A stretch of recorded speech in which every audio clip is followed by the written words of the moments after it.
celebrations in Alachua. So we won't have class on Friday, Nadia, but you want to log into Alachua live, you can watch there. I won't really speak much. I just have to monitor the devotees. So they don't speak too long, basically. Hare Krishna. Srila Prabhupada ki jai. So what we're doing today is there is a devotee who's a disciple of Kadamba Kanana Swami. And he was asking me some questions on Facebook. And he was asking questions about separation. And I said, he was asking so many questions. And I said, well, why don't we just have a class? And he said he couldn't come Monday, but he could come today. And then after we set today's class, he wrote later and said he couldn't come. I said, well, we've already advertised it, so we should continue. And then 2 days ago, I realized it's Prabhupada's disappearance day, Friday. So this is a perfect segue into that. And this devotee also has other questions. So I think we'll continue this topic for a while. I am not sure if we'll get through everything today, but I've created a file of different quotes that we're going to read and discuss. We'll see how far that takes us. And then he said he can come next Wednesday. He has other questions on the topic of Guru Tattva that somewhat relate to separation from Guru. So in his case, he's talking about separation because Kadamba Swami has gone back to Vrindavan, and at some point he's going to, I was told, when his body starts breaking down, just fast and leave his body fasting.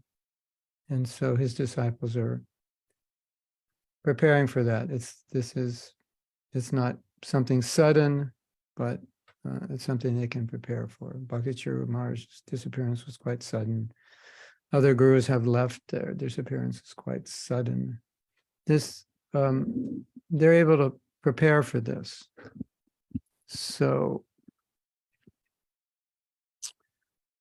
it's an interesting topic, and it's a topic I've found to be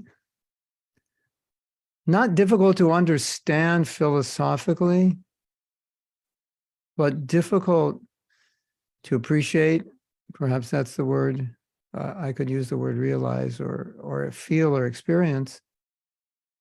And I've talked about this topic before, and it's kind of like we have that saying in English. I don't know if you have it in your language, easier said than done. Do you have a saying like that?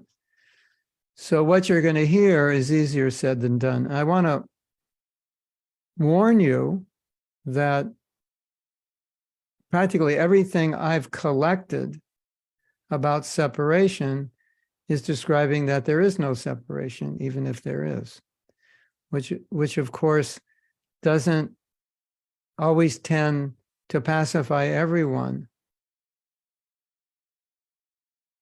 Sometimes it doesn't pacify anybody. Sometimes it upsets them because it's like, no, this is physical separation that doesn't pacify me if you say that we're together by instruction.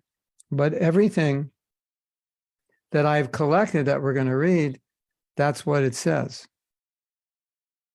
So there's two things there that I want to preface this. This gives us an opportunity to go deeper into that understanding. And I also want to say, yes, things are different in the personal presence of the spiritual master. I can say that. Factually, from being in Prabhupada's presence, I can see that when I am in the presence of my disciples. But that is, how should we say it?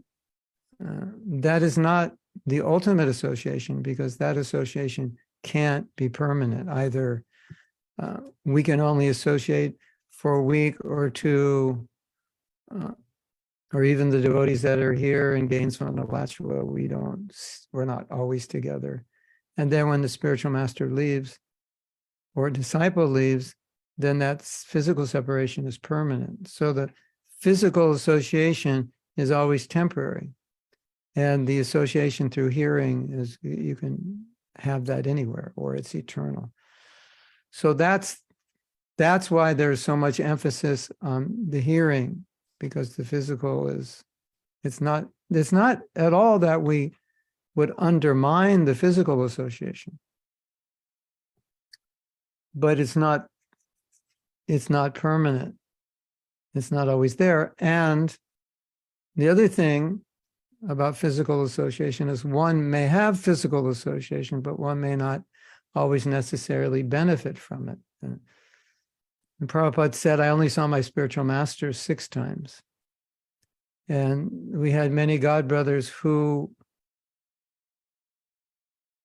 had much association with Srila Bhaktisiddhanta. And I was looking at I was actually Googling disappearance of the spiritual master, and a lecture I gave came up, and I thought, oh, I should listen to this, because I tend to not remember everything I say. And I said something that I think is important. I said that if you were to do a chart in terms of the amount of time that a devotee spent with their spiritual master and their level or their advancement in Krishna consciousness, or the amount of service that they do or have done, you would not see an equivalent. You would not see more time meant more service. It might, and it might not, because sometimes it's the other way. It's little association, a lot of service. Sometimes a lot of association, a little service. So it's not a guarantee. And then we could even make a statement, which I'm not making accusations.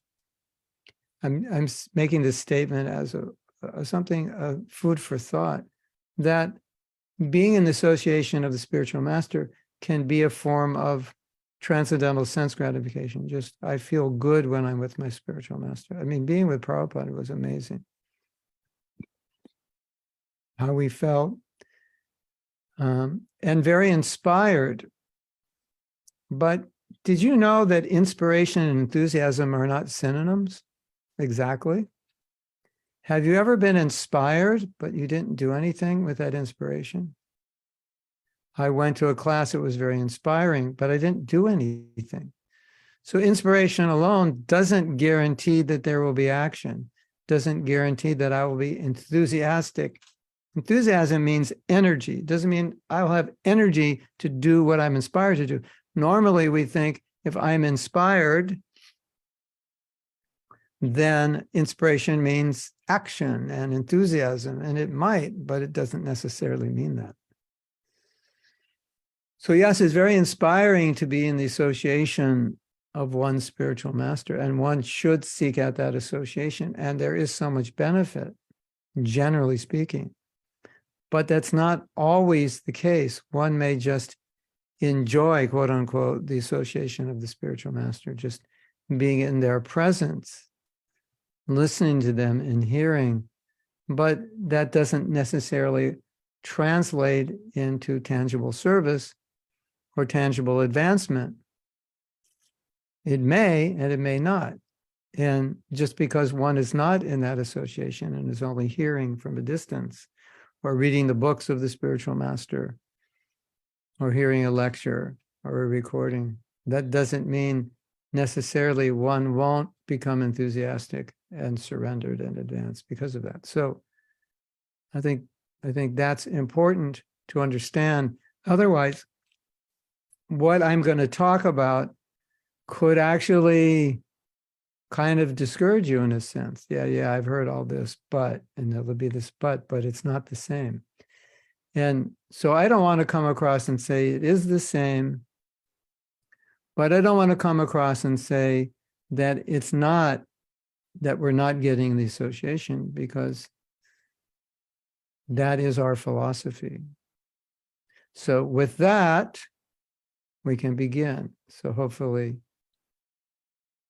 well, I also want to say, you may have read in Bhagavatam, I believe it's a 4th canto, Prabhupada talks about the disappearance of the spiritual master. And Prabhupada said, when the spiritual master leaves, the disciples should cry. So I'm not saying that, okay, the spiritual master is present in his words, so he actually doesn't leave, he's always with us, so you shouldn't feel any separation or pain when he leaves. That also is not our philosophy. We talk about the pangs of separation, we talk about feeling pain, we talk about grieving. Prabhupada's saying we should cry, which means we should grieve. And many devotees said that we didn't grieve enough when Prabhupada left. That was a problem. We should have grieved more, but we didn't. So, you know, these emotions of feeling pain and also feeling the presence of the Guru in his instruction, can exist simultaneously. The spiritual world is big enough for these kinds of contradictions.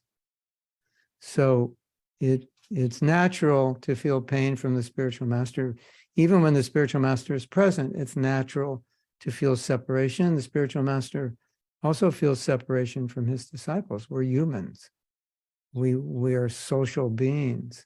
We have affection. We have feelings. We miss the people that are dear to us. That's natural, and it is painful. But at the same time, we have to learn how to exist in a stable state of Krishna consciousness in separation. And for some devotees, they even have found separation a more stable position, or they've found separation to prove that they are closer to their spiritual master. So, for example, Srila Prabhupada left in 1977. That is 45 years ago. So those who were disciples of Srila Prabhupada at most had 11 years, or maybe 12. Yeah, if you came, when Prabhupada first came to America, if you came then you had 12 years.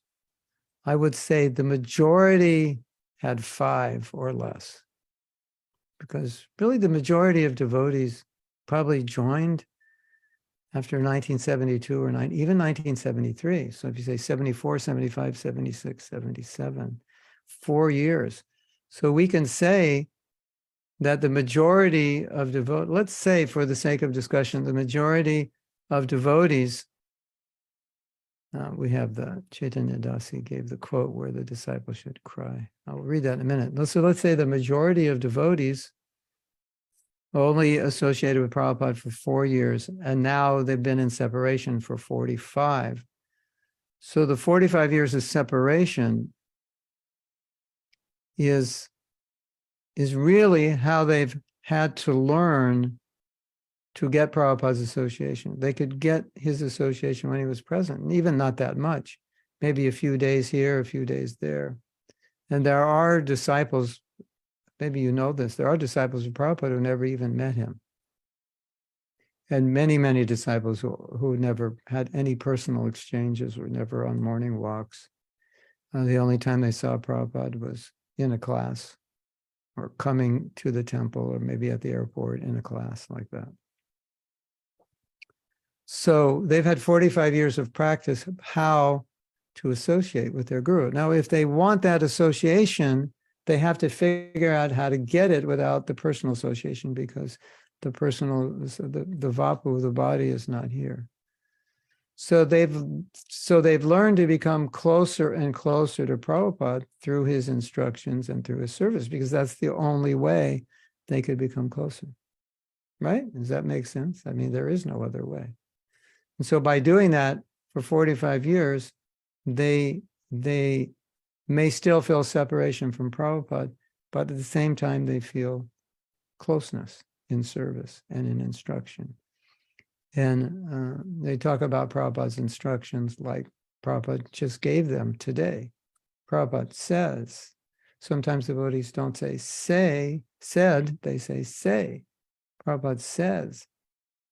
Prabhupada says here in his book, he's saying, Prabhupada is telling me right here in the Bhagavatam, like that. So contemplate that this is how all of us who are disciples of Prabhupada have had his association for the last 45 years. This is the only way we can get it, through hearing and through service. Okay, so that is the preface. Let's read this quote.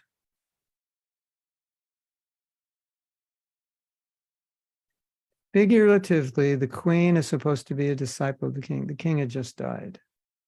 Thus, when the mortal body of the spiritual master expires, his disciples should cry exactly as the queen cries when the king leaves his body. However, the disciple and spiritual master are never separated, because the spiritual master always keeps company with the disciple as long as the disciple strictly follows the instructions of the spiritual master. This is called association of vani, words.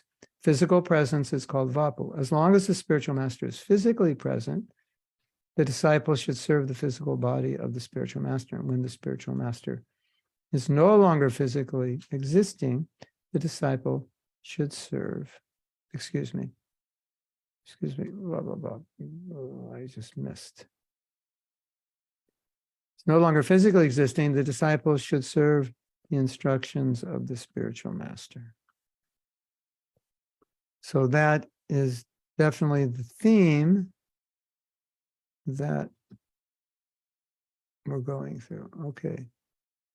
So I wanted to begin this discussion by reading some things about separation from Krishna, because this kind of establishes the foundation of what separation is. First, we'll understand separation in Krishna Lila and how important it is. Separation is actually an important part of our philosophy.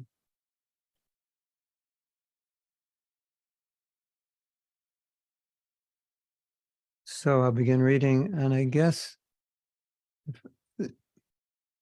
Chaitanya Dasi, you could post paragraph by paragraph as I will read them. We're just posting this so you can see what I'm reading, and you can also copy it if you want. So this first section is called Understanding Separation from Krishna. And Prabhupada uses the word pangs of separation. So I looked up the word pangs. I kind of understood what pangs mean, but I thought, what does pang mean? And you can see here, pang means a painful emotion. So Prabhupada talks about the pangs of separation. It's painful. So we're not denying that separation is not painful. But we'll read on. Feeling the pain of separation will increase our devotion. But there is a more material contaminated separation in which our devotion suffers in the absence of Guru. So, in other words, there's a way in which separation can increase our bhakti. There's a way in which separation, when it becomes material or it mixes with tamo, where there's material lamentation, then that kind of separation becomes discouraging. We may feel like giving up, useless, hopeless, but that's all the influence of usually the mode of ignorance. Whereas transcendental separation is like hunger. So the hungrier you are, the more you want to eat, the hungrier you are, the more delicious the food will taste, the better the food will taste to you. So separation, if we study separation, and we'll read some things about it, we'll see how it increases devotion, because it increases remembrance, because if separation is done properly, you think more of that person. You have more emotion towards that person. I'm feeling separation, so I'm thinking of this person. And if this person is Krishna or this person is transcendental, then you're becoming purified because you're thinking of a transcendental personality. Where separation done the wrong way, it brings up material emotions, which then become impediments to your bhakti. So, quote unquote, using the analogy of appetite, they're destroying your appetite. Like when you're sick, you don't want to eat.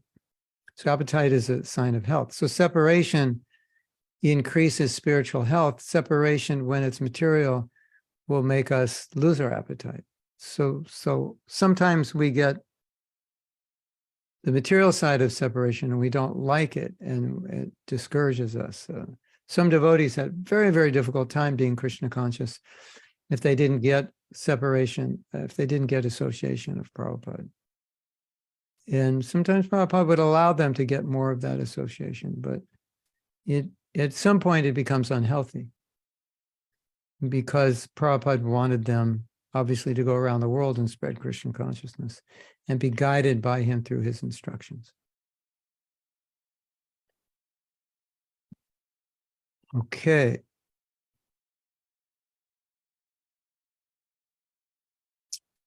So now we're going to quote Vishwanath Chakravarti Thakur, who's quoting Bharat Muni from his Natya Shastra, Natika Chandrika.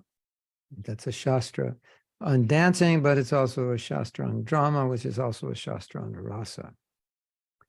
Srila Vishwanath Chakravarti Thakur quotes Bharat Muni's Natya Shastra. Direct contact is not fully appreciated until separation has been experienced.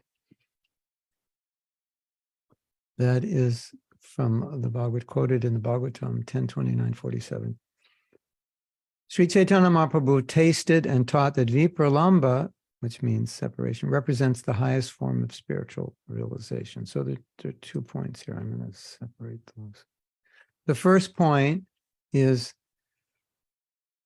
that absence makes the heart grow fonder. So separation is an integral part of rasa because you appreciate more when you're with somebody when there's separation. Do you know, if you're always with somebody, you could take them for granted, right? Get used to them.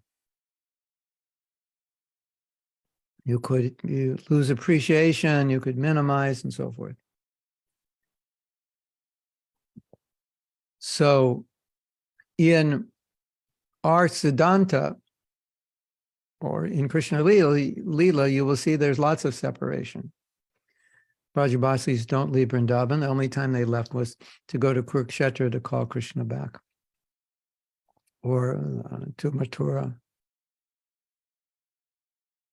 taking Krishna to Mathura. But generally, they remain in Vrindavan, and Krishna is in Mathura, in Dwarka, and later comes back to Vrindavan. So for most of Krishna's life, he's separated from the Brajbasis. And so if you look at it materially, you would say, well, that's cruel.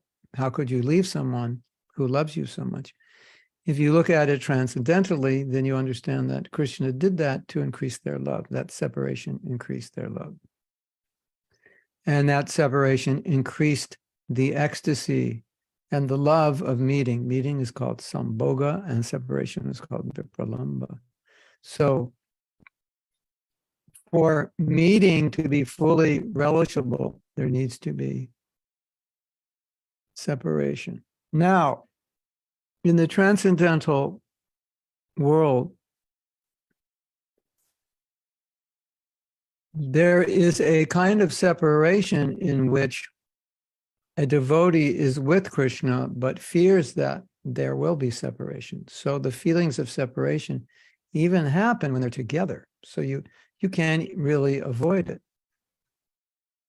If your spiritual master comes and visits you, or you come and visit him, then a day or two before he's leaving, feelings of separation start to set in, much more intense than if he never came.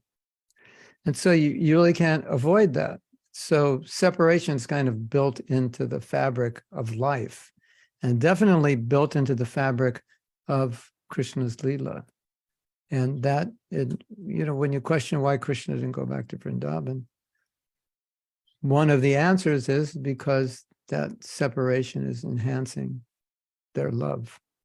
And he's also feeling separation. So it's a necessary ingredient in rasa. And that being said, we can say it's also a nourishing ingredient in relationships on this level. Sometimes when a couple is like getting on one another's nerves, sometimes one of them may say, I just need to go away for a couple of days, and everything will cool down, and then you go away for a few days and say, oh, I was missing you so much. It kind of heals the wound. Whereas before you left, you're like, I just got to get away from you. You're driving me crazy. And then you go away in the first night, oh, I'm missing you so much. So even materially, sometimes separation is seen as a means of increasing love and affection. And we say absence makes the heart grow fonder. So we have two things here. Separation is inevitable materially, and separation is a vital ingredient, an essential ingredient in rasa. Okay. And the second thing, Sri Chaitanya Mahaprabhu tasted and taught Vipralambha taught that Vipralambha represents the highest form of spiritual realization. So what Mahaprabhu was teaching is that in separation, a devotee's emotions reach a greater intensity than in meeting. And that's why sometimes in meeting, there is separation that increases the emotion. Even when they're together, sometimes separation is sprinkled. Isn't that amazing? Like separation is sprinkled even when you're meeting to increase it. So Mahaprabhu in his last days, he was in Puri, and Puri really becomes the place now where Mahaprabhu enters into the feelings of separation that Radharani was experiencing from Krishna. So he goes fully into that mood. That mood is also there during Rath Yatra. That is the meaning of Rath Yatra, bringing Krishna back to Vrindavan, feeling separation. When the gopis went to Kurukshetra, they asked Krishna to come back to Vrindavan. And there their separation was extreme because they were with Krishna, but they couldn't express their feelings and emotions with Krishna unless he came back to Vrindavan. It's like, let's say you haven't seen a loved one for a year and then you meet him, but it's in the middle of a business meeting and you walk in and there's 1,000 people and you see one another. You can't just walk up on stage and give them a hug. You can't express it. So it's like, can you leave this business meeting? Can we go home now? Something like that. So in Kurukshetra, it's like, can you come back to Vrindavan? Because here you're dressed like a king. You're surrounded by military men. You're wearing shoes. You never wear shoes in Vrindavan. You're dressed differently. Everything is different.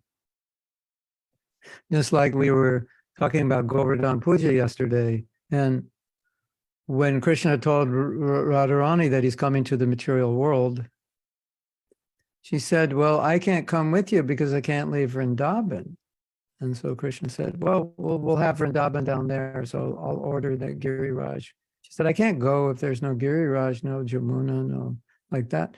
He said, well, I'll order Giriraj, he'll come down so that you can come here. So for the pastimes of the Rajbasis, there has to be Radhakund, Shamakund, of course they come later, Govardhan, Jamuna, the forest, and so forth.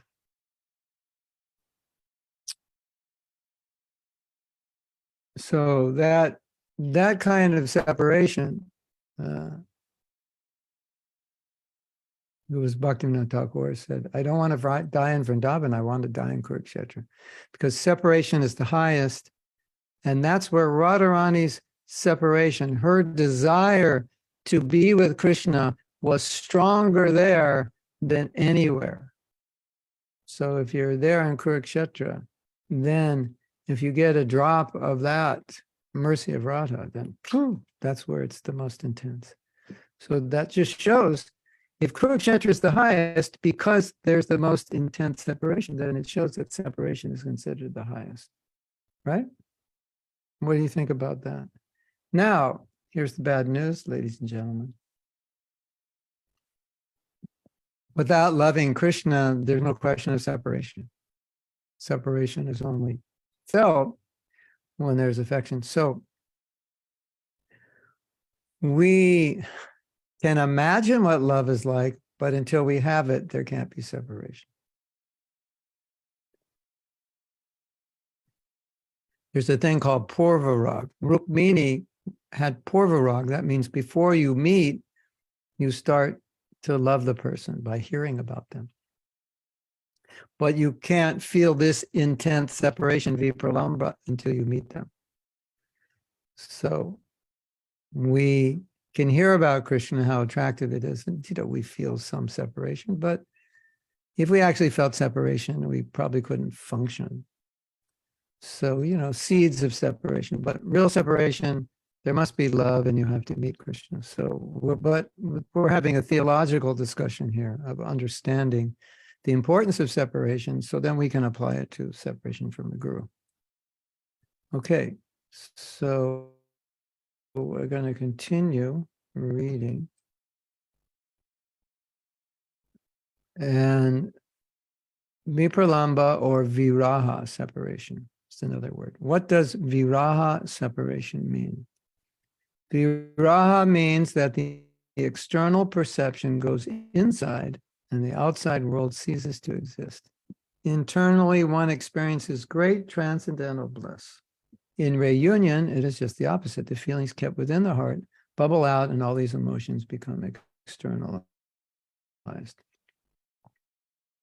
So, in other words, in separation, I think it's obvious that you are now associated with this person, and all the emotions of that association are internal. You're internalizing them because the person's not there, and so it's all within your mind, your thinking, and all the emotions are internal. And then when the person's there, it flips the opposite. Now they're there, all those emotions are manifest externally in the presence of that person. Something like that, then you might say, but we hear the gopis are in separation and from Krishna and experiencing different emotions. That of course is true. This is a general description, a general idea that separation is generally more internal, at least because the person's not there. So the physical presence of the person is not the stimulus for the emotion, what you're experiencing. It's the meditation, the feeling of separation, which is internalized. Now here's a nice statement. We'll go to the next one. In union, the Lord is found in one place, while in separation, he is seen everywhere. The gopis thrive on the mood of intense separation. Quote, it is a supreme devotional condition. No, gopis, that's the quote. Gopis thrive on the intense mood of separation. It is the supreme devotional condition. The gopis' devotional separation, or viraha, represents the pinnacle of devotion, and it is only realized by those who have the highest qualification, bestowed by Sri Krishna himself. So this first point, one of the qualities of separation that makes it so special is that when there's separation, you're thinking of your beloved, and so everywhere you go, everywhere you do, whatever you think, you see them, you think of them. They're like everywhere.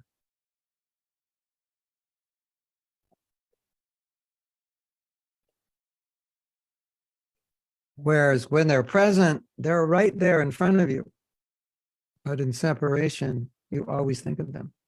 Now, if we apply that to the spiritual master, then we can say that for many devotees and many disciples of Prabhupada, their meditation on Prabhupada is more intense than during Prabhupada's presence. Because, and this is the reason, I can't say this for everyone, but this is the reason. Because when Prabhupada is present, and then he leaves, then you think, oh, he's gone to another temple. He's not here. Right? So I can be a naughty boy or a naughty girl. Now he's gone. And sometimes we saw that. And we still see that today, right? The guru comes and everybody's doing well. They're on their best behavior. And then he goes, and it might, maybe not for everyone, but for some devotees, then he goes and it's a little different, or a lot different for some. Have you seen that before? Or have you experienced that yourself? Gurudev is here. Prabhupada is here. Jai Prabhupada. And there you are, Mangal Artik every day, chanting 108 rounds and like that, serving prasadam, cleaning the temple. Then Prabhupada leaves and then you go back out and smoke your marijuana and sleep all day. Okay, I'm exaggerating, but we have seen this. So you know what I'm talking about, right? But now that Prabhupada is gone, it's like we don't think, oh, he's gone, so I can do whatever I want. It's like our association is now totally through Vani. So it's not he's coming and going up and down. Isn't that interesting? It's an interesting meditation. And so this is something that all of us need to be aware of so we can be careful not to just be inspired only in the presence of the guru. When he goes, thinks, well, now he's gone. When the mouse is away, the cat's away, the mouse will play. It's easy to think that way because we don't see him. And when he's there, he can see us, so we're on our best behavior. But Prabhupada said, my spiritual master is always seeing my activities. So we can think that way. The spiritual master knows, Krishna knows, Prabhupada knows, like that.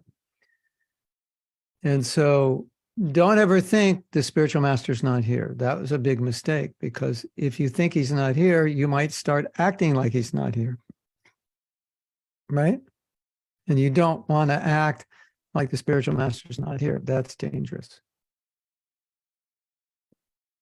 I think we all suffer from that to some degree, some less, some more.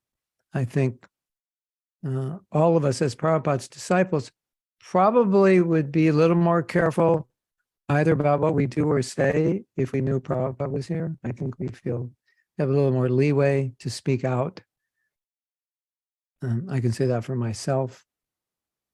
And this is what I've observed after Prabhupada left. We felt a little more leeway to speak out or to innovate maybe in ways that were not proper, or say things maybe Prabhupada would not have approved of, but he's not here. So it's it's something to think about. We want, one of my godbrothers said, whatever you're thinking, whatever you're doing, whatever you're saying, imagine you have to go in front of Prabhupada and tell him, this is what I said, this is what I did, this is what I'm planning to do, and meditate on what you think Prabhupada would think. That way, we kind of bring ourselves into the presence of our guru. Sometimes you may act in a way that's really not appropriate. And perhaps if you thought, well, if my guru were present, would I have done that? And sometimes the answer might be, no, probably I would not have done that, or definitely I would not have done that.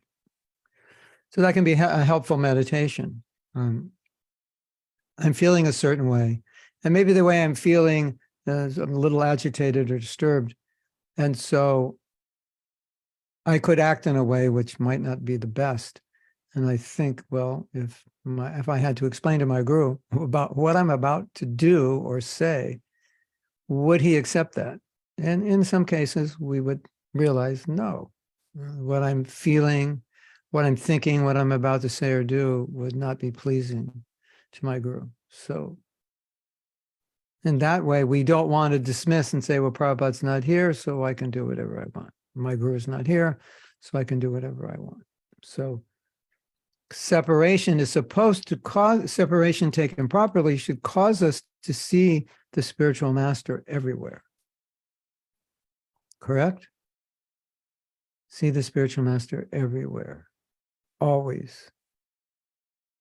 His instructions pervade our life. That's how we want to see it. Not like the instructions pervade our life only when he gives them to me personally. Other than that, they're just in one ear, out the other. I have like an automated, we used to have these machines that would says, what were they called?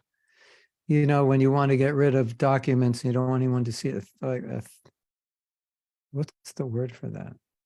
I can't think of the word. You know, you put it in and it just cuts it up into little pieces. You know, Sydney, what's the name of that? I can't think. Or who knows? The tip of my tongue, and I don't know. Shredder, yeah. Shredder. Why can't I think? Yeah.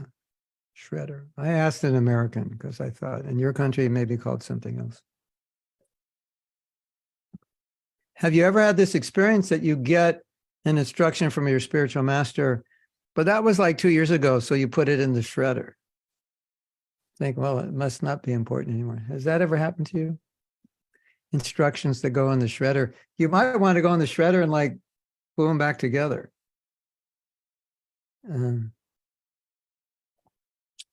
So that's something to consider. Okay, so we're going to continue reading.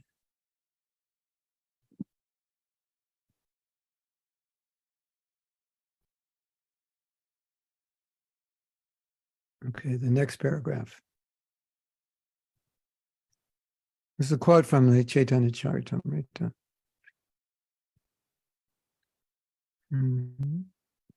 To celebrate this transcendental enthusiasm, there is a need of a sentiment of separation between the lover and the beloved. So it creates more enthusiasm. In the condition of material tribulation, no one wants the pangs of separation. But in the transcendental form, the very same separation, being absolute in nature, strengthens the ties of love and enhances the desire of the lover and the beloved to meet. So, and I think that just underscores everything we've been saying. And one more sentence, and then we'll get into the topic of separation from Guru. Love and separation is the highest stage of prema. So,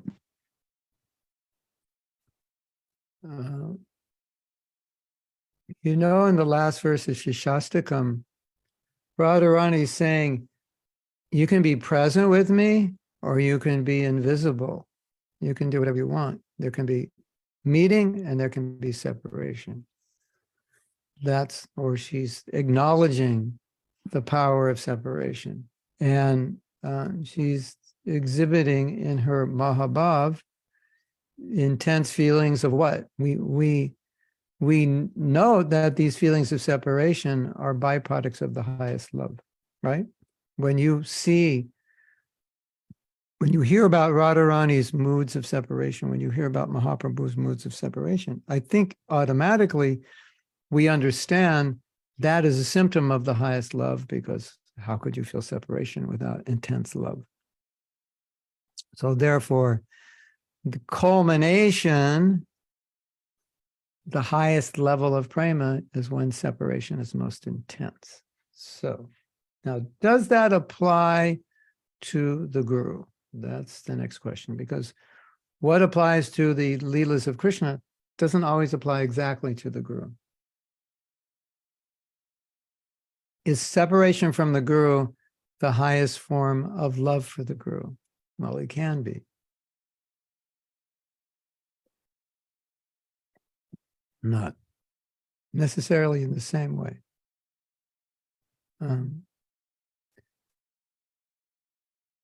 So Gauraprita says, you gave me instructions 2 years ago. In fact, I still have not complied, and I feel that the pending instruction follow me like a ghost almost every day.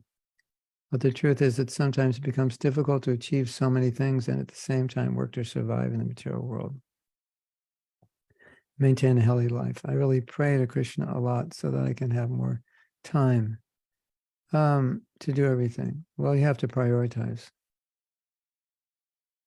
You may not have time to do everything, so then you have to prioritize. And don't take on any new services. You don't finish the old service, you take on the new service. Prabhupada said that was like, who was it? Napoleon. He'd conquer one place, then he'd go on to conquer the next country, then he'd lose the country that he just conquered. And then he'd conquer the new country, go on to conquer the next country and lose the last country. So sometimes we haven't finished our whole list of services and then we take on more. So that's also, something to consider. If you want to get rid of that ghost, I'm waiting for you to get rid of that ghost, because that ghost is a very important ghost to get rid of. It's a service I gave her that we're waiting to finish. I also have material to give you that I haven't given you, so you're not entirely to blame. When we have our course on, okay, here's the instruction for Priya, I think, I told you I would give you some material on self-love.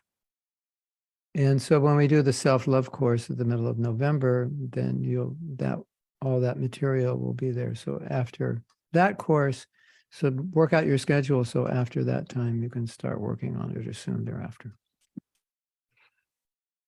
Hare Krishna. Okay, so now we're going to read about separation from Guru. And this section is entitled, There is no separation from Guru. All right, this is important to understand because we think there is. So this section is going to help us understand what it means to associate with a Guru. And yeah, this is going to just help us understand what association actually means. So this is from Bhaktivinoda Thakur. You may have heard this song before. He reasons ill who tells that Vaishnavas die when thou art still living in sound. This is a poem. You can see each sentence is capitalized. The Vaishnavas die to live, and living try to spread the holy name around. So, one time Prabhupada was asked, what happens after you die? And he said, I won't die, I'll live forever in my books. So this is what Bhaktivinoda Thakur is saying, that the spiritual master lives forever in his books. And now we'll read the next letter. Chaitanya Dasi, just do one paragraph at a time. So usually these paragraphs may be separate thoughts. Okay. Srila Prabhupada says, I thank you and all the devotees for offering me a garland daily, as you were doing when I was physically present. In other words, Prabhupada had left, and they were still offering a garland to his picture. Perhaps it was Prabhupada's room or somewhere in the temple where Prabhupada was sitting, and they put his picture there. If a disciple is constantly engaged in carrying out the instruction of the spiritual master, he is supposed to be constantly in the company with the spiritual master. This is called Vani Seva. Vani means instruction. So Vani Seva means serving the instruction. My spiritual master, Saraswati Goswami Thakur, may appear to be physically not present, but still, because I try to serve his instructions, I never feel separation from him. Now, you might say, like we said, easier said than done, right? So you're saying, okay, Prabhupada is saying that I never feel separation from my spiritual master. He said, yeah, but he's a pure devotee. So how do you expect me to feel that way? And okay, so Prabhupada went to America around 43 years or so, 1936. 36, no, it was 30, no, it was 29. 29 years after Srila Bhaktisiddhanta left, Prabhupada went to America. So obviously that's long separation. Now put yourself in Prabhupada's place. You know how much Srila Bhaktisiddhanta wanted to spread Krishna consciousness in the West. And some of your godbrothers tried, but it failed. And you know that Srila Bhaktisiddhanta wants it to happen. Srila Bhaktisiddhanta was, and he called back those disciples. He wanted it to happen. They weren't able to do it. He was spending a lot of money. Not much was happening, so he called them back. But that doesn't mean he still doesn't want that to be done. So you know that. And you're trying to encourage your godbrothers to work on this mission, and you get no one to help you. The idea doesn't really register with anybody that this is something that we should be doing. We have our temples and mats, and so you're alone. And now you don't know what's America's like. You don't know what's going to happen. You don't have any money. You just have one contact, and you get on the boat. Put yourself in Prabhupada's place. Don't you think if you were doing that, you would feel very close to your spiritual master? Don't you? Because why would you feel close? Because you wouldn't be on that boat if it wasn't for his instruction, right? So you feel extremely close because you're executing the order of the Guru. This is what he wants. You're giving your life to this. How close do you feel? Very close, right? Does that make sense to everybody? I think that's obvious, right? So you're feeling separation, but at the same time, you're feeling presence. This is the order of my Guru. This is his mission. I'm doing his work. How could I not feel his presence? I'm praying every day for his guidance. I'm getting his guidance. I can feel his guidance. I can feel his mercy. Like Prabhupada said, everything happened by Srila Bhaktisiddhanta's mercy. That means Prabhupada is feeling that mercy. He's conscious of it, conscious of the presence of Srila Bhaktisiddhanta in giving him intelligence. You know, something really interesting. I was looking up the word inspiration on the Veda base. And everywhere Prabhupada uses the word inspiration, he uses it as empowerment, as divine guidance from within, intelligence. So when he said, my spiritual master is giving me inspiration, he didn't use it in the sense of enthusiasm. He used it in the sense of divine guidance. I thought, is this just a particular way Prabhupada is using the word? I just found I didn't actually really know. I said, is this what inspiration means?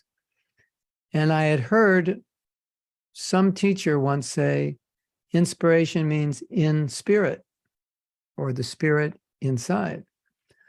So then I looked up the many different definitions of inspiration. And one of the definitions was, well, it comes from the word inspire, like inhalation, breathe in. Like, so you're breathing in, you're getting inspired. Actually, pranayama is very inspiring, right? Like filling up a tire, it's inspiring in that sense. But there was definitely the definition of guidance. Internal inspiration is an internal guidance, a creativity that comes from within, an intelligence that comes from within. So when Prabhupada's saying that my spiritual master is guiding me from within, then, okay, and he's saying, I'm always feeling the presence of my spiritual master, then you put the two and two together and you say, okay, not only am I doing his mission, but he's guiding me constantly. So he's always with me. He knows what I'm doing. So that way, when you feel this internal guidance, then you feel that, okay, you might say, well, it's coming from Chaita Guru, the Guru within the heart. Say, okay, but that Guru in the heart is also representative of Guru outside. It's the same Guru. Krishna is the Guru represented by Paramatma or represented by external manifestation of Guru. So it's the same Guru. So you can take that also as guidance, your Guru guiding you. It's the same Guru. Guru in the heart, Guru outside, like that. So do you ever feel your Guru guiding you through his instructions? If you do, that means you are now in the presence of your Guru. And more importantly, perhaps more tangibly in the presence of your Guru than you would be sitting next to him getting an instruction that just goes over your head or in one ear and out the other. So, we really have to consider that, or we should consider that sometimes in the presence, I may get the instruction, but I don't take it to heart. And in the absence, I may get an instruction and take it to heart. And therefore, I'm really closer to my Guru. Sometimes this common example is given in India that the mosquito is sitting on the lap of the Guru. And that example is given to show that the mosquito is close to the Guru. But what's the mosquito doing? He's biting. So being close doesn't mean anything necessarily. It may mean a lot and it may not mean a lot. It just depends on the person who's close, right? Then there's another saying in Shastra that if you're close to the deity and you're close to the Guru, then you have the opportunity to offend them. So being close isn't always safe, because being close, you may make an offense. And therefore, I don't have this verse, but there's a verse that says, better to see the Guru and the spiritual master from a distance, so you don't offend them. So we don't generally say, when your spiritual master comes, make sure you're 100 meters away. No, go and hear them, get their association, take their darshan and so forth. But what this verse is saying is that in itself doesn't guarantee anything unless the devotee has the right mood. And then the message gets into the heart, and then you can really benefit from that association. That's the idea. We have practical example of this throughout the history of Vaishnavism, that people who had association of very great devotees did not necessarily become very great. And in some cases, they even became offensive to those devotees, or even left their bhakti, even though they had that association. So having that association is not necessarily a guarantee of anything. So I think that's obvious. Krishna Premi says, sometimes when we listen about the stories of Vrindavan and Krishna, it makes us feel cozy, even though we never have been there, as if we were transported to a familiar place. If we cannot feel separation since we do not love Krishna, what is the feeling of familiarity then? Is it just all the attractiveness of Krishna?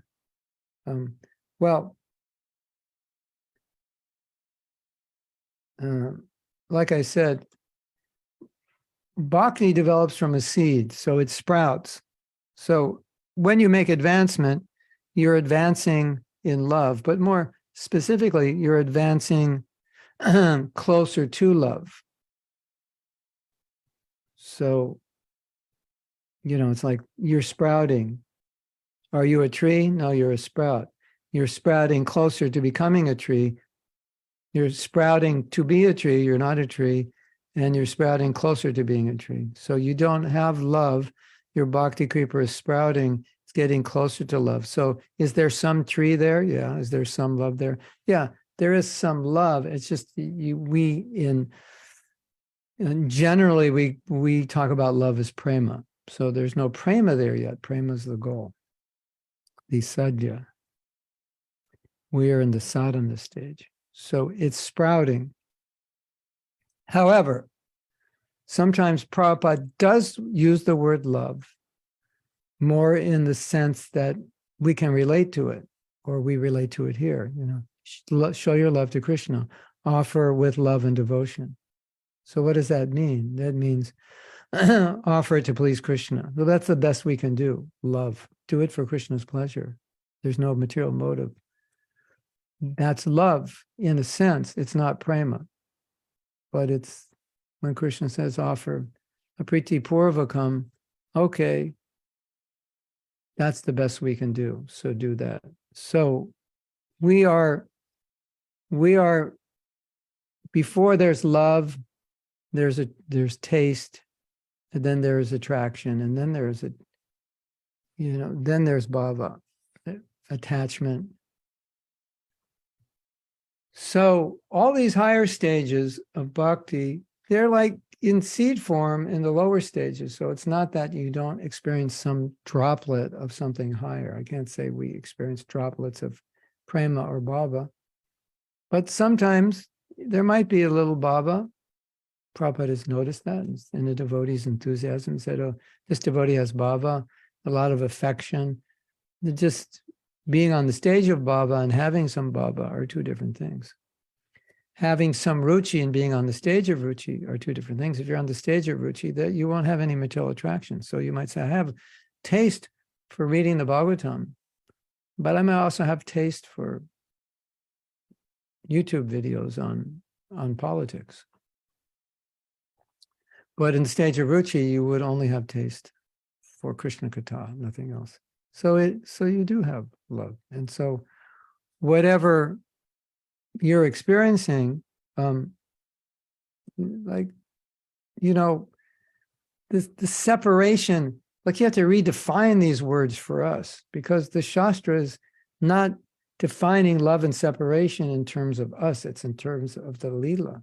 So if you want to redefine it in terms of us, the separation we're feeling is the separation from the love we don't have. It's the separation from the Krishna consciousness we don't have. So that's more of a kabe habe bola, that's more of a hankering. Like you wouldn't really call it separation. You could if you want, but as long as you define it as what it is, not trying to make it what it isn't, so you can try to understand how that separation is my separation. Our separation is more of a hankering to be pure, a hankering to love Krishna, a hankering to have a taste, and so on. So it's not really separation. I am feeling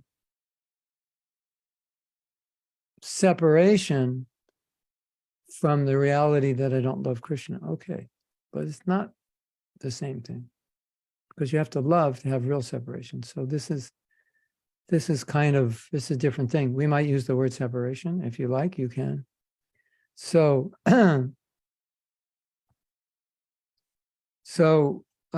what you're experiencing when you're hearing Krishna Lila is the transcendental power of that Lila entering your heart, because you're a spirit soul. So naturally, a spirit soul who's chanting their rounds and following the principles every day, their heart is going to be soft enough to be attracted by those leelas.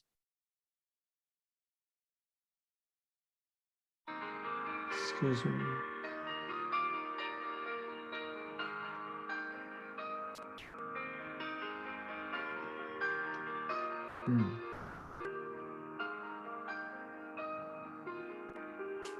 Why can't I turn it off? I just have to say one thing.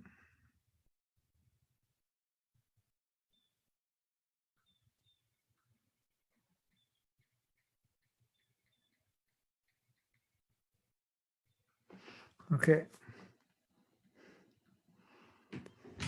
So, yeah. So I want, I'll just play off this for a moment, because this is something that I think is really interesting. You know, in a couple of workshops, the last two workshops I did, we asked devotees, list all the ways that Krishna loves you, because sometimes it's hard to see that, and sometimes it seems like he doesn't. Sometimes it seems like not only does he not love us, he doesn't like us. And sometimes it might even seem like he really doesn't like us.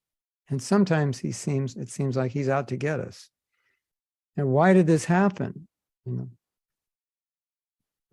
So the fact that you can hear Krishna Lila and feel, as you said, cozy, even though you've never been in that Leela, and feel some attraction, as you said. Is it just attractiveness? And feel some pleasure and transcendental bliss. That is a sign of Krishna's kindness on you, that you could experience that. And a sign of Krishna's kindness on anyone, because Krishna has come to do his Leela for our purification, and his Leelas are all beautiful and all attractive. And so Bhagavatam says, who wouldn't be attracted to Krishna's Leela unless they're killing themselves, or they're killing cows, or killing their souls? So it means that if someone has some level of piety, what to speak of a devotee who's engaged fully in Krishna consciousness, chanting their rounds, following principles, and so forth. Naturally, their heart is in a place where they can relish Krishna Leela. And so that's one of the ways we understand Krishna's showing his grace on us, that he allows us to relish these Leelas. What if you just read the Leela and it's like, nah, not for me. I don't. What do you think of that Govardhan Leela? I didn't feel anything. Just nothing at all. Like, that would be a bad sign, don't you think? So this is how Krishna shows his love. We execute the process, he reciprocates. So that's what you're feeling, the seedlings of love. That every stage of advancement in Krishna consciousness is just a stage of advancement in love, a little more love. The seedling's a little bigger. It's not a tree. It's only this big. The tree is going to be 100 feet, but it's a tree. So it's love, but not really. It's just a little bit of love. It's the beginning of love. So that's why we get confused, because devotees do have love. It's just the beginning. It's not fully mature. So I don't know if that answered your question. If it didn't, then you can ask more.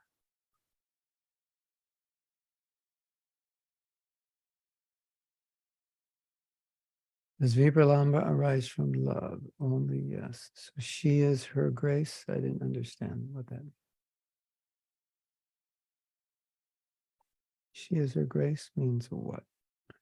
Maybe I went too far. Hold on. Okay, next question. Heard a speech from Bhaktitirtha Maharaj in 1997 in Mayapur. It's a glorious speech from start to finish, but there's one especially wonderful point he made.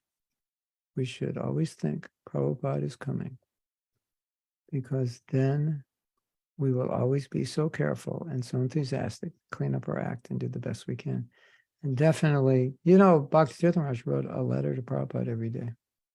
Did you know that? He wrote a letter telling Prabhupada what he was doing. So for him, Prabhupada was definitely alive and well, right? Because he was reporting into Srila Prabhupada. We do that in our Vyas Puja offerings. But he did it every day. Yeah, so he's the acharya of what he said. Question from Nirmala. Prabhupada's Guru Maharaj told him to preach to English-speaking people, but he executed this instruction many years later. It is not, yeah. How many years did we decide it was? 29 years. No, he got the instruction. No. He got the instruction. This was 29 years after his Guru Maharaj left, but he got the instruction in 1923. So it's add 13 years to 29. So you get 48. Yeah, it's 48 years, right? 1923 and 1965. No, 42. 42 years later. Question from Shalini. That inspiration would be Dadami Buddhi from Krishna coming through Guru. Yeah. That's one aspect of inspiration. That's generally when Prabhupada talked about inspiration, it was intelligence coming from Guru. We were also discussing a few weeks ago how this intelligence that Krishna gives is also a sign that he loves you, because he's helping you understand how to come closer to him. So I was just trying to point out that there's so many ways in which Krishna shows his affection to us, but we don't always notice. So every Didami Buddha Yogam Tam is a gift that Krishna is giving you out of his affection, so you can come closer to him.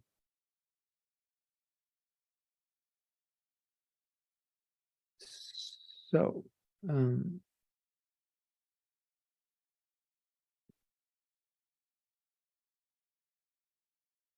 Jyotirmai says, I think she means I returned back from Vrindavan last week, been there only for 6 days. Still, the second day after coming back, I woke up.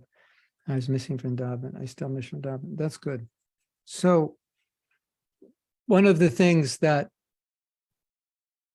is so beautiful about Krishna consciousness is that just like Prabhupada was feeling separation from Vrindavan, Vrindavan is so powerful. It's natural that we would feel separation from it. I'm feeling intense separation, especially yesterday because we worship Govardhan Puja, and I told my wife it's really a pity that we're worshiping Govardhan Puja and we're not at Govardhan. Because for many years we lived in Vrindavan. It was just like you live there and it's just like normal. Yeah, it's Govardhan Puja. Let's do Govardhan Parikrama. It's like, it's normal. So if we're feeling separation from Guru because of our love for Guru, Guru is easy to love because he's right there in front of you. We had so much love for Prabhupada, even though we didn't have love for Krishna, we had love for Prabhupada. So for us, that's the great blessing, that we could love our spiritual master. And Vrindavan's mercy is such. If we become attached to anything in Krishna consciousness, we'll feel some separation from it when we're not with it. That's good. There are many devotees who feel separation from Vrindavan. They have pictures of Vrindavan all over their house, and they chant their rounds there. They have Vrindavan dust in their amulets, kavachas, and so on. So yeah, that's the blessing of Vrindavan. I left my heart in Vrindavan, yeah. Well, better you keep your heart in Vrindavan. Better you bring Vrindavan in your heart than leave it there, because you'll need it.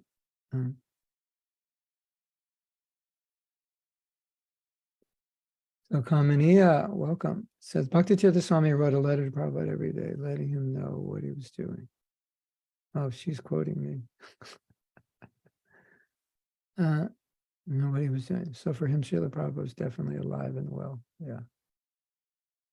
So if you're feeling separation from your guru, maybe you should write a letter. Or you're feeling you can write a letter to Prabhupada, even if you're not his disciple. That would be nice. Not that I'm saying you send a letter so your guru gets, 20,000 disciples, 20,000 letters a day, but that letter you keep. Like with Gaurapriya, you could write a letter to your Guru Maharaj telling him that I know you gave me this instruction and I need to do it. I'm procrastinating. That will probably help you. Or I'm so busy, I don't have time. That would probably help you. So you feel like, oh, I want to fulfill this obligation. Anyway, it's an idea. Maybe it would help. From Mayaresh. I'm having a misunderstanding about another devotee when in reality the devotee is not at fault. It means that I am fault, right? Maybe not. Or can it be that the situation was not right? It may have created misunderstanding. Could be. Like with Rupa Goswami, he was laughing, seeing the deities, but it was actually seeing Leela inside him. But Brajbasi thought he was laughing on him. Yeah. You know what Prabhupada said, Maharaj? He said, wherever there are two men meaning men or women, there will be misunderstanding. And we see that, right? Marriage is a good example because, in ordinary business or in temples, we have to work with people sometimes not because we get to choose who to work with. It's just these are the people working on the project. Where marriage, in theory, you get to choose, oh, this is a person I would like. And even sometimes there's misunderstanding even with the people you like. So what about ordinary people? Yeah.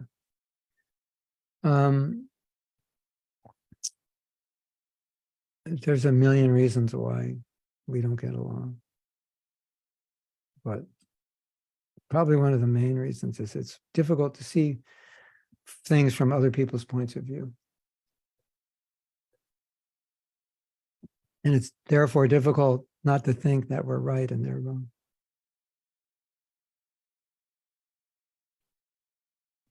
And these misunderstandings are always an opportunity to practice humility. And even sometimes just apologize, even if you don't think you're wrong.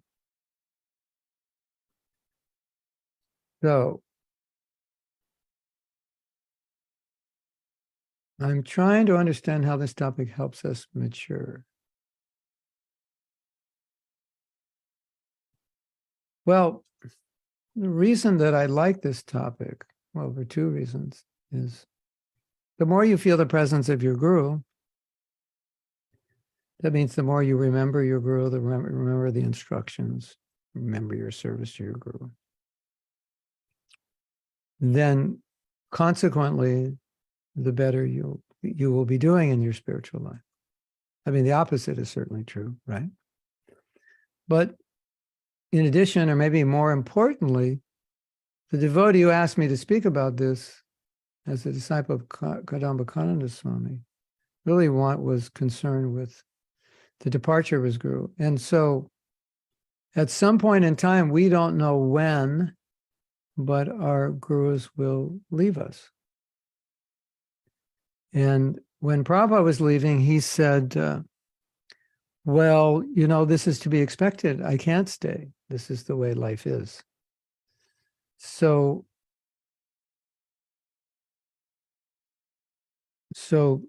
it's the way life is, that at one point our guru will leave us. And then often the emotion is when the guru leaves is, oh, I should have got more association, or that project or that instruction he gave me, I never did it. Now I feel bad and now he's gone.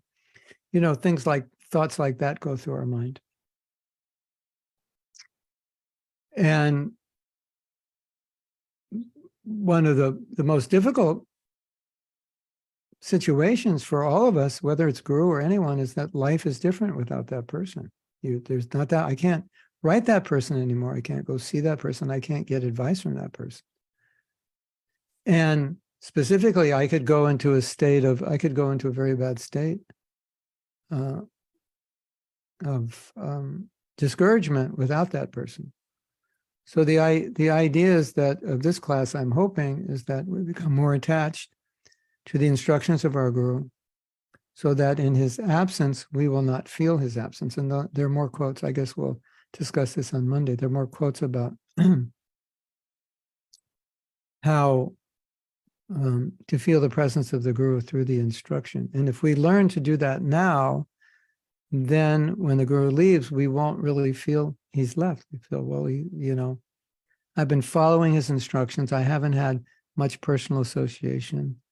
And now those instructions have a chance to go deeper in my heart. So that's the upside when the guru departs. It's kind of like do or die. Either those instructions will go more deeply in your heart, or they won't, or they'll become shredded. They'll go into the shredder, and you don't want them to go into the shredder. I hope you don't, or they go into get erased off the chalkboard. I don't know if that answers your question, but Sydney, is it different or same? You'll have to explain to me what that refers to. You probably wrote it while I was saying something, but I don't know.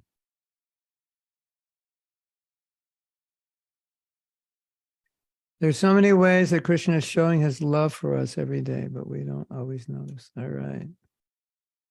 Facebook quote. Who wants to put it on my Facebook page?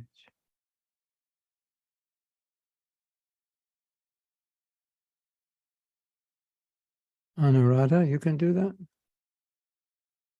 Okay. Another Mahatma Das quote. This is weird to read my own quotes. Srila Prabhupada said that wherever there are two people, there will be misunderstanding. Yeah, guaranteed.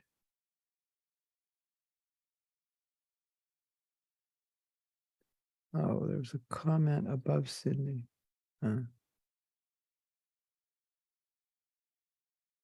I feel separation from not even ever being in Vrindavan or ever meeting Prabhupada or you in person. What is this called?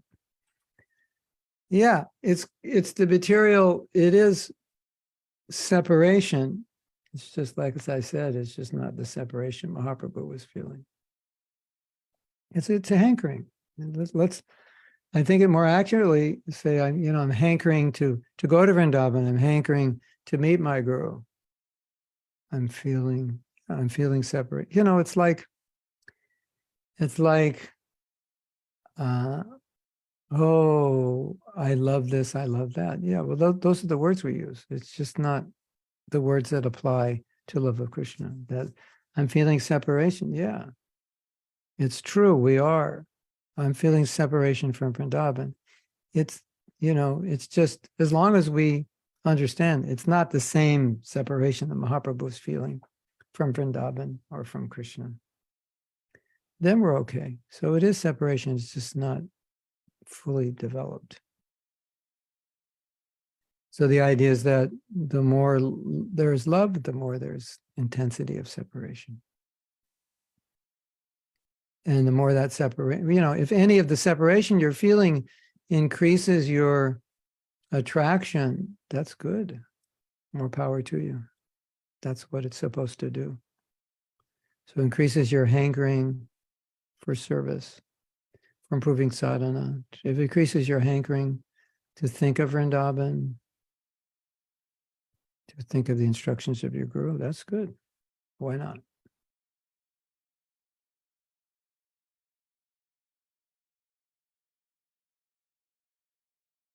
Okay. Jyotirmaya, I went to Vrindavan to say farewell to my Guru Maharaj last time to have his personal association this lifetime. Yeah, this class is really good for you. I hope it's good for you. I feel separation from not even ever being in Vrindavan, ever meeting Prabhupada. Yeah, that's called Purvarag. Your love is developing by hearing. It's just not the, then when you meet, you feel even more separation. Then, in one sense, it's easier for you because you never met. Once you meet, you don't want to give up the association. I was told by a Bhakti Tirtha Maharaj disciple that they talk to him all the time. I put up a picture of my guru on my card. Just tell him about my day, and I never felt closer to him. Well, that's beautiful. I like that. Maybe that's the moral of the story here. Pray to our guru.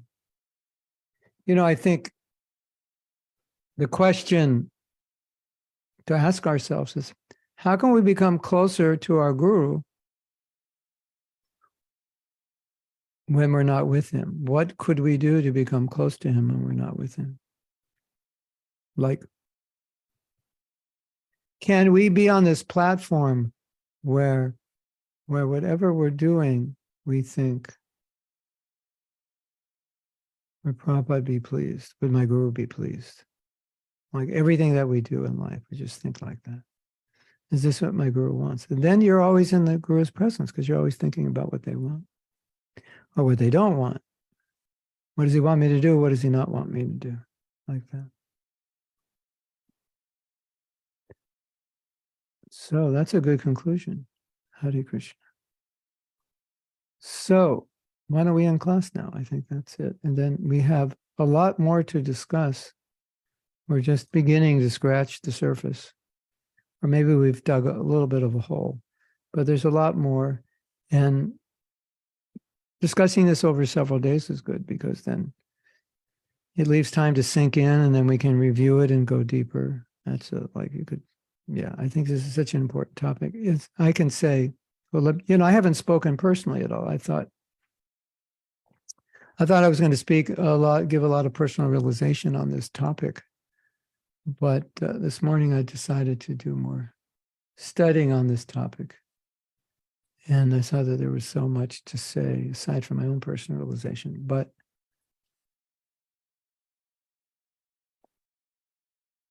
when the spiritual master leaves, you go through several emotions. And one emotion is you go through is that I want to do better. I want to be a better devotee. Now that he's gone, it's like the mantle has been handed over to me. Everything that he was teaching me, I'm meant to live and I'm meant to teach others. So you'll often, many devotees will feel more inspired actually after their guru goes, because they feel like, oh, the Father has handed over the keys of the business to me. I've got to grow up now. So that's one thing that happens. And the other side that happens is, like I said, that person isn't there to see, to talk to anymore. But the person is there to pray to, and the person is there still to hear in their instructions. That person is not there to come and correct this mess that maybe that's going on in my life or in my relationships or in my temple. But now I have to correct it. I have to learn how to do it. I have to try to understand more how to do these things. So I've learned from him or her, and now it falls upon me. So that's the burden. And that's the hard part, because so often you'll think, I just wish they were here. You don't know how many times that I would just think, oh, Prabhupada, could you just come back for a week and clean up the mess? Like there's so many, every time there's a big problem and it's difficult to solve or it seems impossible to solve, I said, Prabhupada, would you just come? If you would just come for a week, you could like clear up all the controversy. But now that burden is on us, and it's difficult. I think one of the most difficult things is not, at least for me, is not Prabhupada leaving, but what happens in the wake of Prabhupada leaving. If you see God's siblings fighting, arguing over what the guru meant, when he says, please cooperate. And if you all cooperate, you won't feel the separation, because you feel, yes, we're following our guru. This is what he wanted us to do. But if we don't, then we start feeling separation. They're like, oh, I feel like my guru is gone because I don't feel his presence now in the Sangha. So if you can keep those orders, instructions within the Sangha, you feel the presence. And many gurus have left, and many disciples have done that really well. Have really kept the guru's mission and instruction going strongly. And they're very inspired. And when you talk to them, it's like their guru hasn't left. That's the way you feel. So that's a little, that's what I've noticed. But when things don't go the way they went when the guru was present, then it's difficult. Then that intensifies the separation, because you realize, well, if he were here, this wouldn't happen. You would have never done that if he were here. You would never said that if he were here. And you feel the pangs of separation. You can't convince the person. And then you're trying to reason with them, and they might say, well, I don't understand it that way. I see it differently. Or who are you to tell me, and this and that. And then it becomes painful. So hopefully, you can work as a group amongst disciples of the same guru in preparing yourself, to understand deeply what that guru wants of you. And if you can represent that, then you will feel the presence of your guru very strongly after he leaves, because you'll all be, the greatest compliment to your guru is to live his mission, share it with others, live his instruction. Okay, Hare Krishna. It's time for japa.